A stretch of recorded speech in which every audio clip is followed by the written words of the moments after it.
My next guest is Dr. Rachel Edoho-Eket. She is a wife, mother, principal, public speaker, and author.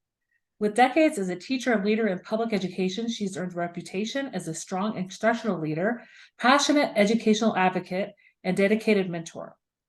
As a principal of a top-ranked school in Maryland, she is a lifelong learner who strives for excellence, not only for herself, but also for everyone she serves. Dr. Edoho-Eket's belief in fostering meaningful relationships serves as the foundation for everything she does, and her highly effective teaching and leadership style continues to inspire up-and-coming aspiring leaders. During her educational career, she has proudly served as a classroom teacher, instructional team leader, mentor teacher, assistant principal, and principal. Her book, The Principal's Journey: Navigating the Path to School Leadership, provides a helpful and practical blueprint for educators to follow as they transition into new leadership roles.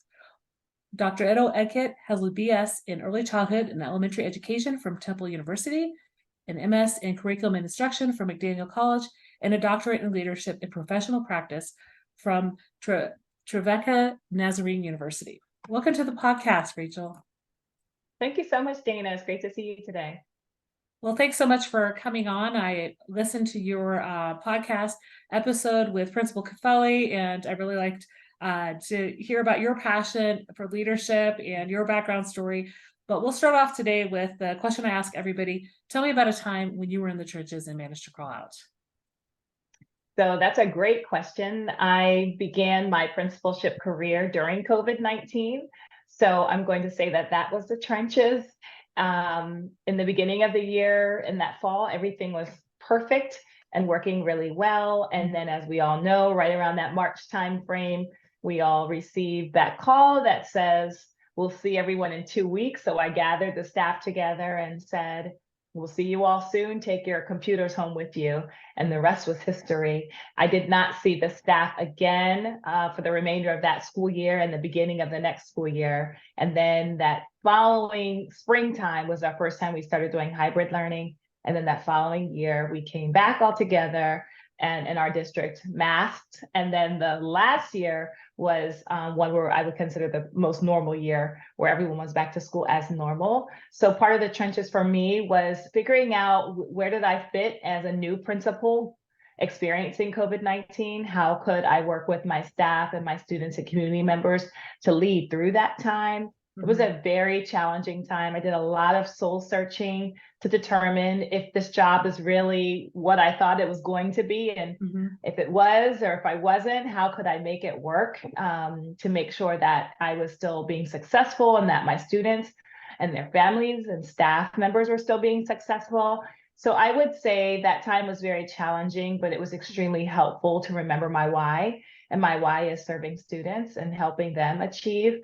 So even though everything was not perfect during that time, I really just centered and focused on if I was helping someone that day, then I was doing my job well and as best as I could. And that really helped to center me and ground me and to come out of that trench to say, I am capable of doing this job. I just needed to do it in a way that worked well for me. As a new principal and now in my 5th year, I'm really proud of the evolution that I've had within the position. And of course, I'm still learning and becoming a better leader and becoming stronger as I get more experiences. But I would say definitely leading through COVID-19 as a new principal was definitely a time I was going through some trenches and was able to emerge from that on the other side. So did you have a mentors or maybe a leadership group within your district or locally that you were able to bounce ideas off of during those times? Yes, and I thank my lucky stars for that. Yes, we had a full cohort. There were actually 9 principals that were promoted that year in my district across elementary and middle school.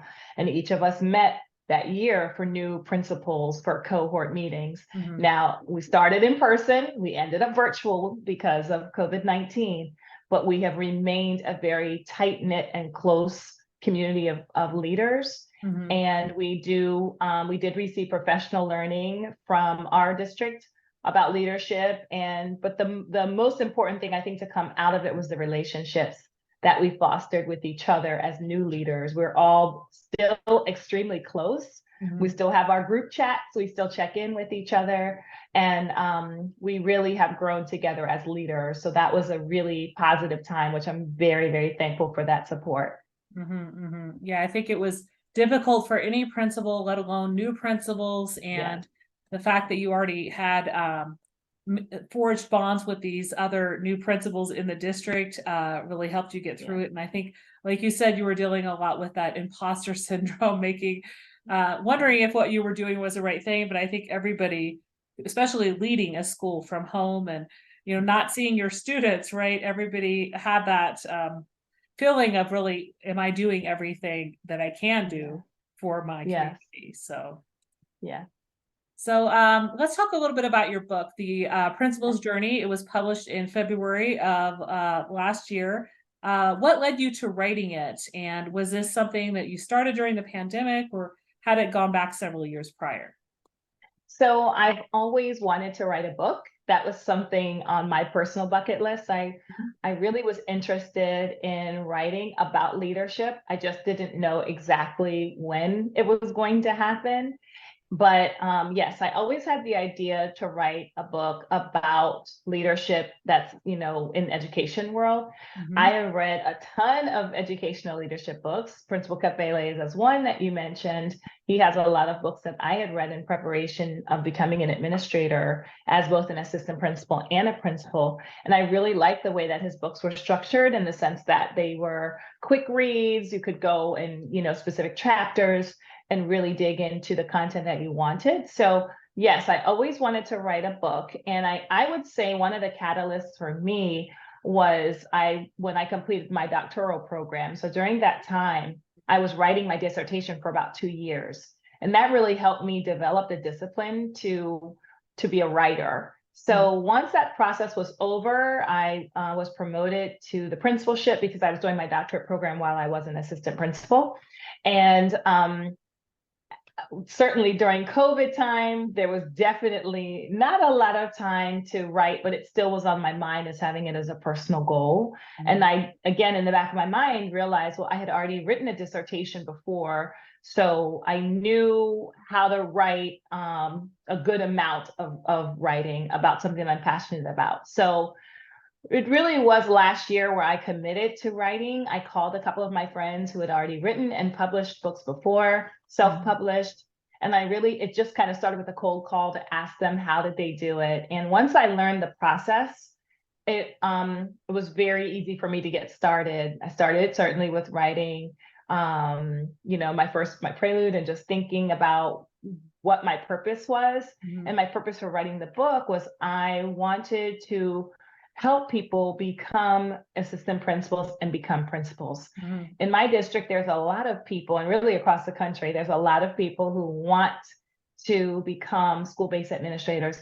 They have the skill set, they have the experiences, but they haven't been able to get over the hump. And when I talk with aspiring leaders, that was something that consistently came up. They would say, wow, I love what you're doing. I hear your passion. How can I do it? So the reason why I wrote the book was I wanted to put everything that I had learned from my mentors, from my teachers, my colleagues, into one place where I could say, here's the process. How can you get a mentor? How can you write a strong resume and cover letter? How can you prepare for your interview? What does your first year on the job look like? How can you have tough conversations? How can you build relationships with your community? All those things I put into one book, and the response has been overwhelmingly positive. I'm so taken aback by the positivity that people have expressed about it. I went on another podcast, and right after that, it shot up to #3 on Amazon's list on Kindle. So I'm really thankful for the support, and I'm hearing good feedback from people who have utilized the book, who have helped them to gain the positions that they're seeking. So that was really my purpose for writing it, was just to help people get to their goals a little bit faster. So when you talk about the hurdle a lot of people are going through, you said they got the experience, they have the skills. What is often the hurdle that you're hearing from people? Is it getting past the interview? Is it having a resume that's eye-catching? What's the most common hurdle? I think it's a variety of things. I would say some people have not even got to the interview stage. Mm-hmm. So they're submitting resumes, they're submitting cover letters, but perhaps they're not tailored to the job as best that they could, or maybe it doesn't showcase some of the experiences, so they're not even getting to that step. Other people don't even have some of the recommendations in place. And that's where I talk about the mentorship. That's why I start my book really talking about you need a mentor, because the mentors are the people who might be your building principals, your assistant principals. It might be someone from a different building who's a leader in central office who has the experience that can help you. And so I really talk about, if you want to be a leader, but you don't have a mentor, your process is going to be a lot longer. Mm-hmm. So it's most helpful if you have someone who can help you navigate that process. And again, a lot of people don't have mentors. So my book kind of serves in a similar way as a mentor to say, here are the steps that you'll need, and here are some of the strategies that you can use to get there. Mm-hmm. So I do talk about the importance of mentors, because mentors have made such a big difference in my career and in my life. Mm-hmm. That's so positive. So I really impress upon my readers to find a mentor. And if they don't have one right now, I give them strategies in order to help make connections with potential mentors. Mm-hmm. Mm-hmm. Yeah, and I think a lot of people don't think about that like as a reference. They think about maybe their principal or assistant principal, and depending on the school culture, they might be at a school that isn't the most positive school culture. They might have a better relationship with somebody, like you said, a district leadership, or somebody else who's working inside of a school leadership in another capacity. And yeah, it could be a good reference to have, and somebody that you can bounce ideas off of, like you said. I think, yeah, the paperwork is one thing. It's another thing is references, and I think a lot of people don't realize, like, maybe finding the best reference, or finding somebody who can really speak to your skills, right? Because you might have, if you've been a classroom teacher, you might have a principal who's only been in your classroom twice in the last year, and you don't really have a relationship with that person.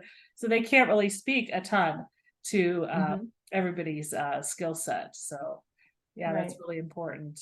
And So I also talk about taking initiative too, that if you want to be a leader, you need to take on projects, you need to reach out to your administrator and say, how can I help you? Because then you'll gain experience and you'll catch the eye of the leaders in and around your building. And that will help when they're making a recommendation. Oh, he or she just did this amazing project for us. And that's something that you can speak to on an interview. So all of it is interconnected in terms of making sure that you challenge yourself, you take professional risks, and you ask people how you can support them. And then that gives you more leadership experience to put under your belt.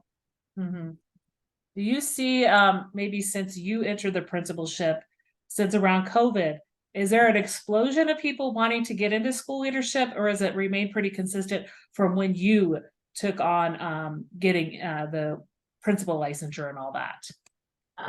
That's a great question. I think that there's going to be a pipeline issue the same way that there's a pipeline issue with teachers. Yeah. I think there's a pipeline issue with administrators, assistant principals and principals. We're seeing assistant principals and principals leaving. And so there is definitely a need for more candidates, but it's not just the quantity of candidates, it's the quality too. So you want to make sure that as you're promoting people, they are the best suited and have the experience that's needed to do the job well. And sometimes it's not just about the experience, which is a large part of it, but also when you're in the position itself, do you have the grit and the fortitude to stay in the position? So it's, the recruiting is one piece, and I think the retention is a totally different issue. So while the recruiting might look a little different, definitely post-COVID, because I think people did a lot of soul searching over COVID, and some of people determined, I'm not going to do that. Or they've done a lot of self-reflection to say, maybe this isn't for me. And so I think that school systems are going to be challenged moving forward, not only to get teachers, but also to recruit and retain administrators. Yeah, and I think a big part of it for the principal piece is them having a mentor Right. It could be somebody within their district, but also it's a good idea to be a part of a group that may not be within your local area, right? And Right. have that group as a sounding board. Yeah. A lot of principals do work in isolation, and I think that gets Mhm. them to leave the principalship. But I do see a Yeah. lot of principals, at least ones that I've talked to for my podcast, who leave and go on to consulting. So that is also a Yes. piece. They might leave quicker than maybe retirement age because they want to be a public speaker. So I think once they have something to share, they do want to help others as well. Yes. Yes, there are definitely a lot of opportunities I think that that emerged and yes, have continued to emerge yeah, when school systems are managing lots of different needs. Certainly, they're looking for experts who can support, and principals are perfect people to help because we can speak to any number of topics mhm. and ways to help improve from our perspective. So yes, I agree with you. There's a lot of other opportunities for educators to explore. And that's another challenge, I think, for schools to retain people. Mhm, mhm. Well, let's back up a little bit and talk about your career before you went into leadership. So, Mhm. you taught kindergarten. I haven't Yes. had, as far as I can recall, many kindergarten teachers on the podcast. So, talk to me a Yes. little bit about what got you passionate for teaching the littles.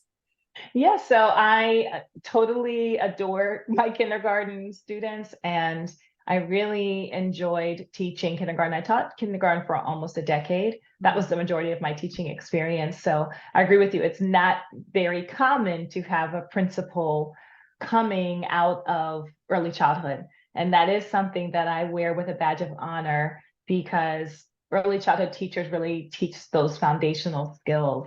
We are the birth to third grade teachers. We're teaching students how to read, how to count, all of those developmental, social, and emotional needs we address. And so it has been fun to be on the other side as a principal, to be able to get into classrooms and see how the students are being nurtured and developed by their teachers on the early childhood side. So I really didn't have experience teaching in kindergarten, but I was in college, early childhood, and elementary certified. So when we were doing our internships, we were given our grade levels, and I just happened to be given kindergarten as my full-time placement. And I remember when I received the notice, I said, "What is K? What does that mean?" I didn't know. I didn't know what grade K was. They said that's kindergarten. I'm like, oh, okay. Well, what do kindergartners know? Do they know their name? Do they know to tie their shoes? I had a lot of questions and a lot of misconceptions around what a kindergarten classroom looks like and who the students were. And I had such an amazing teacher. She was so experienced. She was in the heart of Philadelphia. She had taught generations of families. She had taught mothers and then their children. And in some cases, the grandchildren. She had been around over 30 years teaching, and she was a legend in the school. And when I saw the students start the school year with her, and what I saw by even the middle of the year when I had finished my post, I had seen so much growth with the students. And that's really when I started falling in love with kindergarten, because I saw some of the anxious parents coming in and I watched how she just massaged the families. She made the families feel very comfortable. She was very transparent about what their students would be doing. I loved watching her work. I loved seeing the children make connections. And so that was something I took with me into my position. So I started the school year in the middle of the year. I was a December graduate, and I was able to take over a kindergarten classroom. I used the same strategies that I saw my teacher using. And I saw tremendous growth then to the end of the year. And I'm still in contact with my families from that first class. They are now out of college. mhm. They're in their careers. They're doing wonderful. And I will always, feel that connection, because as the kindergarten teacher, you are the student's first teacher in elementary school, which is such an important role. And I took that very seriously. And most recently, last week, I saw some kindergarten students, and one of them said to me, "You're my first principal." And it never occurred to me the same thing was true, that no, I was no longer in the classroom as a kindergarten teacher, but I am the student's first principal. They said I didn't have a principal in preschool. And I just love that. That made me feel special, kind of all over again. It really didn't occur to me that I was another first for the students. And again, I take that responsibility very seriously. So I truly love that age group. I love what the students are able to do. I love welcoming families. And that's something that I take in my leadership every single day. That really informs how I lead as a principal based on my experiences in kindergarten, I would say. Yeah, and it takes a special person, I think, to forge those bonds at that young age with those kiddos that, Yeah. don't always know how to express themselves, and sometimes it comes out through emotions or, Yes. just arms and legs, right? And just, I've mostly taught secondary, and I've done a little bit in elementary. So Mhm. whenever I've been around the littles, under second grade, it's a new experience for me. But Yes. It's definitely different and it takes a lot of patience. But the children, to me, children are children of any age. And I've always said, whatever you do in kindergarten, you can scale up all the way up through high school. And the book, everything you learned in kindergarten, even though it's an old book, it's a classic one, and one that I do truly believe a lot of what we teach in kindergarten is timeless and does stick with our students throughout their life. So I am just very proud of my teaching career, and definitely it does inform how I lead as an administrator, because I am really patient and I do try to listen. I still get down on the students' level when I'm talking with them. I still tie their shoes. There are just certain things that I will always take with me and always have, regardless of whatever position that I am in. And so it just is a very, very important part of my story, is being that kindergarten teacher for so long. And I hear a lot of principals say, like, I'm still that teacher, right? Yes. Whether or not you've been in leadership for a while, deep down, you're still that kindergarten teacher. Absolutely. Always a teacher first, always. So you also took a break. You were a stay-at-home mom for a little while, and Yes. had twins, and then you came back and taught some more, and then you decided to go into leadership. So how did Yes. this decision, after staying home for a little while, take place? Of maybe wanting to open your horizons a little bit. Yeah, so when I came back to work, I had taken over another classroom, this time in second grade. And again, it really was about relationship building with families and welcoming them, and showing them who I am, and making sure that I had the effort of knowing who their children were and getting to know each child individually, and by extension their families. And I had an opportunity to I'd opened one new school early in my career, which was an incredible experience as a kindergarten teacher. And I really wanted to get back into kindergarten. And so there was a new school that was opening around the corner from my house. And I let my principal know at the time that I was going to apply to see if I could return to a kindergarten classroom. And I really want to highlight the fact that of mentorship. I know I've mentioned that before. When I was returning back from being at home with my children, they had a group called Aspiring Leaders at my Okay. school. And that was a group that I was invited to come on, even though I had very young children at that time. My children were under 2. And one of the things that they did during that session, I still remember it, was goal setting. And we were talking about what's a team leader. In our district, it's called an instructional team leader. That's the team lead who works with, your group of teachers. And we talked about the qualities, and we did some goal setting. And I remember writing at that time, I would like to be a team leader in the future. That was something that wasn't in my present mind, but it was something that I had been thinking of long term. And when the opportunity came to interview at the new school, midway through the conversation, the principal said to me, "Have you ever considered, being a team leader? Because I think that you have the right level of experience to do it well." And I'm like, "Oh, I had thought about it, but not taken any serious steps to do that." But she was one of the first people on the interview that said, I see that in you. And she called me later and said that she was offering me that position. So that was how I got my first leadership position, was being a team leader at a new school. And let me tell you, opening a new school as a leader was a very different experience than opening the new school as a teacher. And so I really was able to work closely with my principal and assistant principal at that time. I was able to lead with my team, and, things like budgeting and furniture, all of the things that comes along, problem solving with families and my staff members, really primed me for that larger leadership.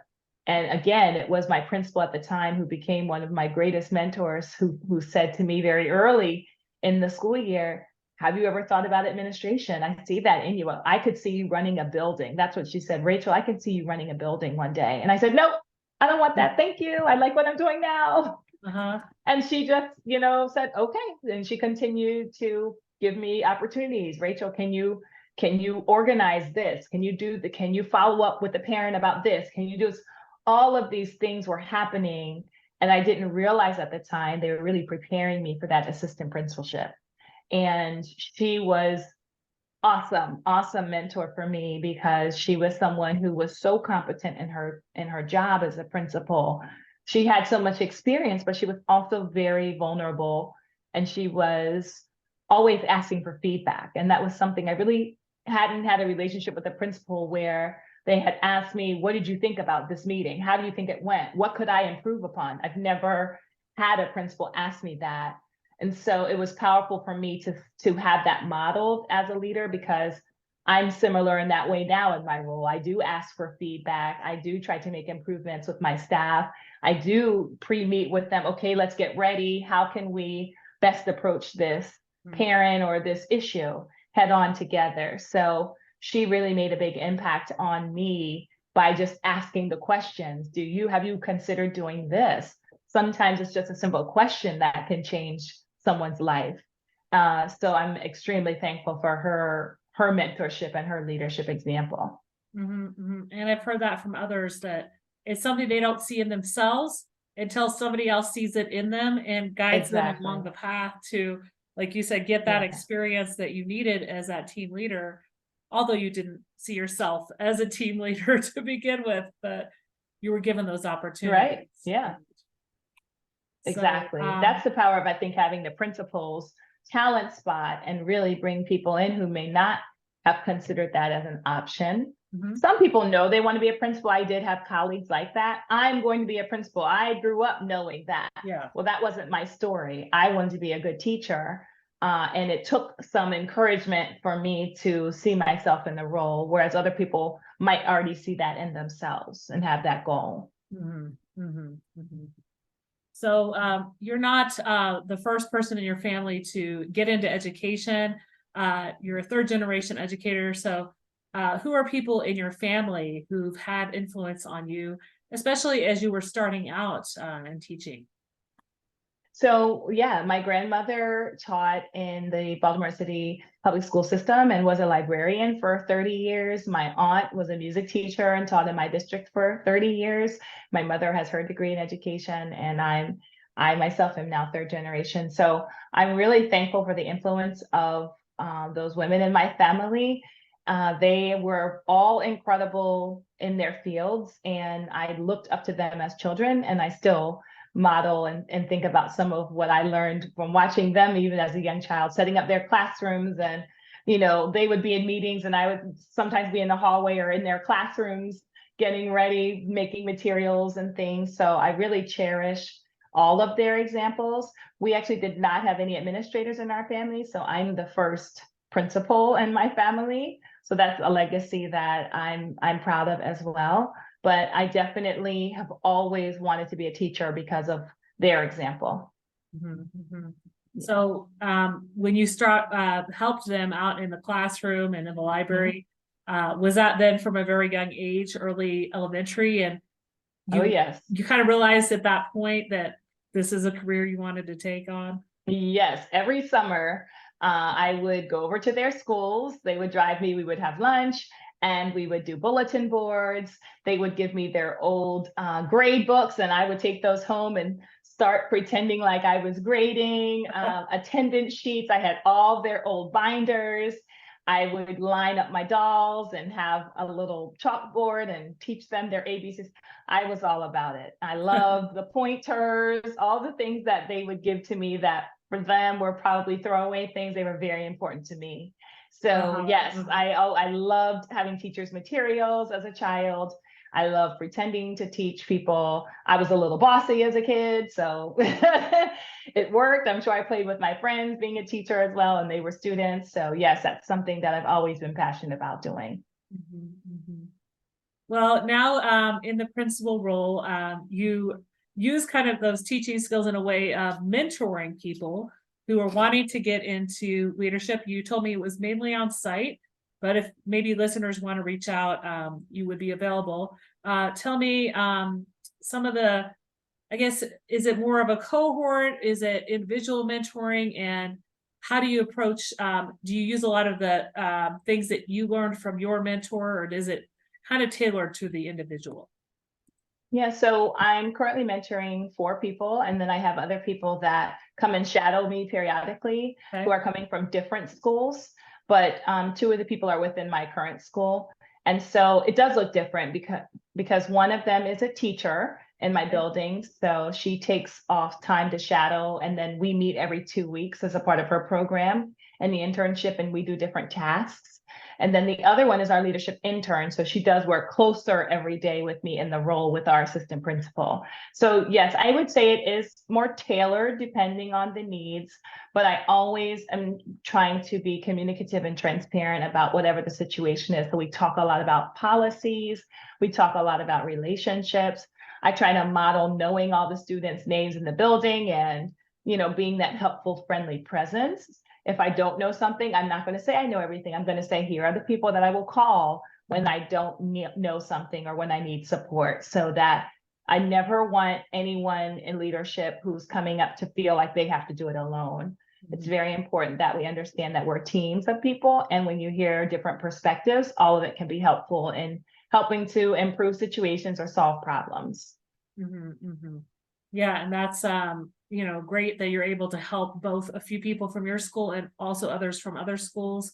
I remember long ago when I did my internship and how, getting some experience at different levels, right, outside of where you worked is important.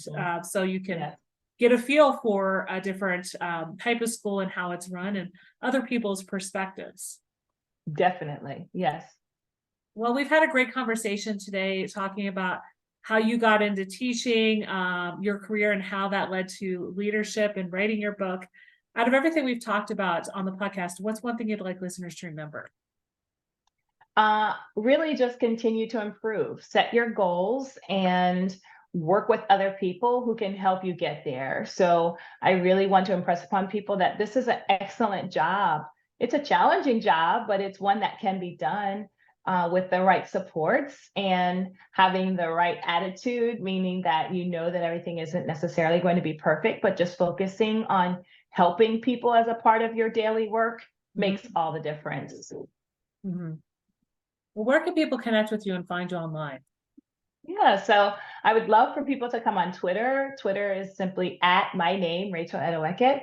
I'm also on LinkedIn at Rachel Edoho-Eket. And then on Instagram, I'm on at The Principal's Journey, which is the name of my book.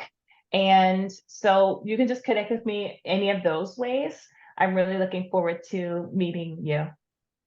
Great. Well, thank you so much for being on the Out of the Trenches podcast today. It was a pleasure. Thank you so much for having me, Dana.